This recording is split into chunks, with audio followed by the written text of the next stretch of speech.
So real talk muna tayo. Alam mo ba, dito ka lang makakakita sa US ng mga kababayan natin na sobrang reklamador. Alam mo 'yon? Ang taas daw ng cost of living, ang mahal daw ng renta sa bahay, ang laki daw ng kaltas sa tax, ang dami daw binabayaran, insurance, sasakyan at iba-iba pa.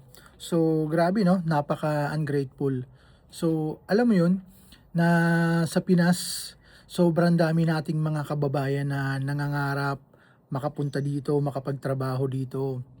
So siguro hindi na nila naaalala yung mga araw na alam mo yun, na papunta pa lang sila dito, nag-apply pa lang sila dito, yung time na nakapila ka pa lang dun sa US Embassy na harap-harapan makikita mo na nandun ka sa pilahan, tapos ini-interview yung mga kapwa nating Pilipino din. After interview makikita mo kapag pumasa sila sa interview, yung parang tipong nanalo ka sa luto, tipong yung ngiti mo grabe, pumasa ako sa interview. So alam mo yun, dun pa lang talagang grabe ng pasalamat, yung palang parang sobrang blessing na. And then makikita mo naman yung mga kababayan natin na kapag bumabagsak sa interview talagang parang gumuho yung mundo nila. Siyempre malungkot, makikita mo sa mukha nila na hindi makatawa, nakayuko. So grabe, eto legit, dito talaga sa US grabe sobrang daming Pilipino kababayan natin na sobrang ungrateful, ang daming reklamo, sobrang, mag-post ka lang ng ganito ng nag-post ka lang ng first sahod mo, nag-post ka lang ng ganito, nagbanggit ka lang ng ganito. So, yung mga blessing na dapat mong ipagpasalamat kasi nga sumahod ka, may trabaho ka, nakapag-OT ka. So parang kina-counter nila ng into negative side. Alam mo 'yun? Sumahod ka ng ganitong amount, sasabihin nila, banggitin mo naman yung mga cost of living diyan, banggitin mo naman yung mga renta sa bahay, banggitin mo naman yung tax. Ang liit ng sahod mo, minimum ka lang, grabe 'no? So, dito ka lang talaga makikita sa US ng mga kapwa mo Pilipino na talagang hihilahin ka pababa. Imbis na parang mag-comment sila na, "Congrats, sige galingan mo, sa susunod makakuha ka ng mas magandang, sahuran." So, dapat into positive side yung comment, bigla nilang parang dina-downgrade yung parang, um, yung tipong kapag mababasa ng mga kababayan natin sa Pinas parang, "Ay, ayoko na mag-apply, ayoko na makipagsapalaran." So, grabe sobrang ungrateful ng mga karamihan, hindi ko nila lahat, sobrang ungrateful ng karamihan na kababayan natin dito. So, grabe, kita mo ngayon, yung Pinas sa Metro Manila parang may bagyo ata or what. So, grabe yung baha, naranasan ko 2023. 10 years ako nagtrabaho do'n. Kapag may bagyo, kapag binabaha, walang excuse, magtatrabaho ka, susugod ka sa baha. Bibiyahe ka ng 1 oras, 2 oras na biyahe, alam mo 'yun? So grabe, dito grabe sobrang blessings na napunta tayo dito, nakapagtrabaho tayo dito.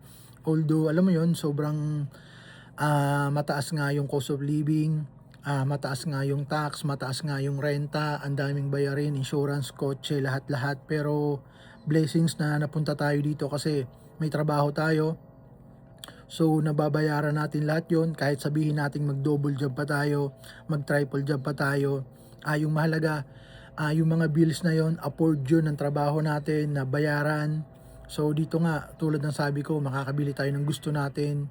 Sapatos, mga damit, mga branded. So, makakabili ka ng kotse, makakabili ka ng mga gadgets, masusuportahan mo yung pamilya mo sa Pinas, makakapagpadala ka sa Pinas, makakabili ka ng bahay at lupa sa Pinas. So, alam mo 'yun, sobrang daming, blessing, sobrang daming ipagpasalamat kaysa sa magreklamo.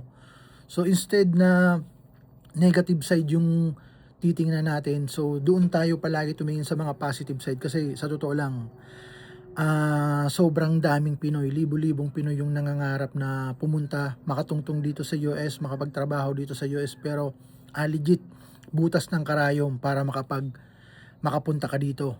Then kapag nakapunta ka dito hindi gano'n kadali, ang hirap din maghanap ng trabaho. Talagang, lakasan ng loob, talagang sipagan lang.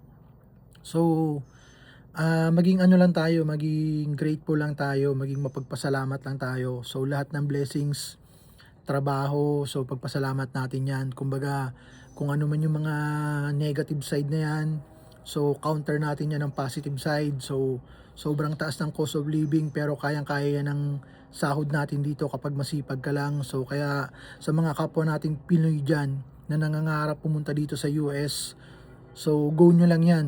Kasi grabe, ibang-iba yung ano natin dito, ibang-iba yung alam mo 'yun, dito afford lahat. Then yung pinakaimportante diyan kapag nandito ka, makakapagpadala ka sa pamilya mo sa Pinas, kahit papaano makakapag-ipon ka, kahit papaano makakabili ka dun ng bahay at lupa. Kapag masipag ka lang, sisipagan mo lang talaga dito kahit mag-double job ka pa, triple job ka pa. So yung pangarap nating bahay at lupa, sasakyan sa Pinas, kayang-kaya yan. Kaya sa mga kapwa nating Pinoy diyan, kung mayroong mga opportunity na katulad nito, so grab nyo na yan. Pero yun basta't, lagi lang tayong, alam mo yun, lagi lang tayong positibo. So, 'wag na 'wag tayong magpapadala sa mga kababayan natin na sobrang reklamador. So, take note, hindi ko ito nilalahat. Sobrang dami lang kasi talaga na kababayan natin dito na, reklamador. So, yun lang.